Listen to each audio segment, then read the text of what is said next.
Hi hello welcome to Rani's వంటీలు. ఈరోజు మా ఫ్రెండ్ వచ్చింది. తన పేరు నిర్మల. తన కోసం మిల్క్ షేక్ చేద్దాం అనుకుంటున్నా, స్ట్రాబెర్రీ మిల్క్ షేక్. ఇప్పుడు సీజన్ స్ట్రాబెర్రీస్ది చాలా దొరుకుతాయి.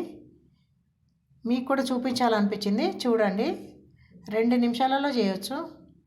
ఎలా చేస్తున్నా చూడండి. స్టార్ట్ చేస్తున్నా. 5 మీడియం సైజు స్ట్రాబెర్రీస్ తీసుకున్నా. వాటిని ఆకులు తీసేసి మంచిగా కడుక్కొని చిన్న ముక్కల కింద కట్ చేసుకోవాలి. వీటిని ఒక బ్లెండర్ జార్ తీసుకొని ఆ జార్లో వేసేయాలి. చూసాను కదా, ఇలా ముక్కలు ముక్కలు కట్ చేసుకోవాలి, చిన్న ముక్కల కింద కట్ చేసుకోవాలి. అట్లనే పెద్ద పెద్దగా వేస్తే పేస్ట్ తొందర కాదు. వేసేసుకొని సరిపడా షుగర్ వేసుకోవాలి. టేస్ట్కి సరిపడా వేసుకోవాలండి.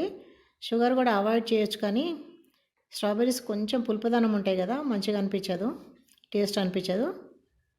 కొంచెమనే మిల్క్ పోయండి. కొంచెం పోయాలి, మొత్తం పోయొద్దు. ఎందుకంటే అది పేస్ట్ సరిగ్గా అది ముక్కలు ముక్కలుగా ఉంటుంది, చిన్న చిన్న పీసెస్ కనపడతాయి. కొంచెం పోసి చక్కెర వేసినాం కదా, దానికని పేస్ట్ సరిగ్గా అవుతుంది. ఇట్లా బ్లెండ్ చేస్తుండాలి. మిక్సీ పట్టాలి, దీన్ని మెత్తగా మిక్సీ పట్టాలి. 1 మినిట్లో అయిపోతుందండి. అయిందండి, మెత్తడి పేస్ట్ అయింది. చూడండి ఎలా అయిందో పేస్ట్. చూసిండ్రు కదా,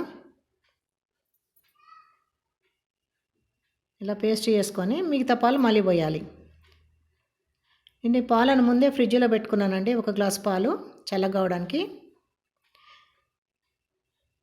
మిల్క్ షేక్ ఎప్పుడు ఫ్రిడ్జ్లో చేసిన తర్వాత ఫ్రిడ్జ్లో పెట్టద్దు, బాగుండదు టేస్ట్.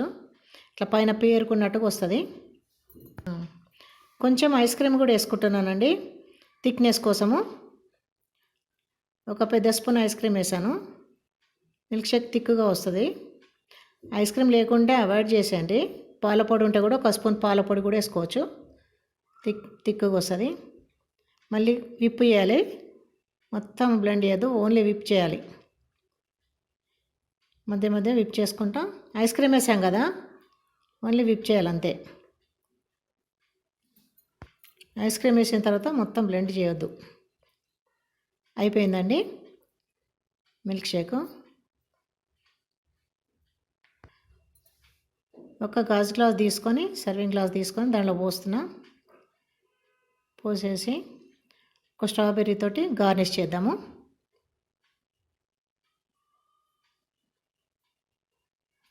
చూసిండ్రు కదా, స్ట్రాబెర్రీ మిల్క్ షేక్.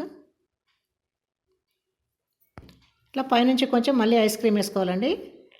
నేను వెనీలా ఐస్ క్రీమ్ వేసుకున్నా. మీ దగ్గర ఏం ఐస్ క్రీమ్ ఉంటే అది వేసుకోవచ్చు. స్ట్రాబెర్రీ ఐస్ క్రీమ్ కూడా దొరుకుతుంది కదా, అదైనా వేసుకోవచ్చు. చాక్లెట్ ఐస్ క్రీమ్ అయినా వేసుకోవచ్చు, మీ టేస్ట్ని బట్టి. ఏ ఐస్ క్రీమ్ వేసుకున్నా పర్వాలేదు. ఐస్ క్రీమ్ వేసుకోకుండా కూడా చాలానే టేస్ట్ ఉంటుంది strawberry milk shake. Ice cream వేసుకుంటే దాని టేస్ట్ ఇంకా పెరుగుతుంది, అందుకనే నేను ఐస్ క్రీమ్ వేసాను. చూడండి, మీరు చేస్తారు కదా, తీసుకోండి నిర్మల గారు, మీకోసమే చేశాను strawberry milk shake.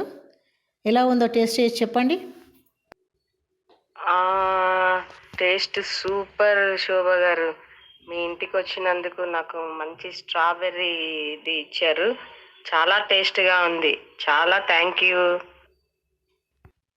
Okay, thank you. మీ అందరు కూడా చేయండి. ఎలా వచ్చిందో నాకు కామెంట్ పెట్టండి. ఛానల్ సబ్స్క్రైబ్ చేసుకోండి.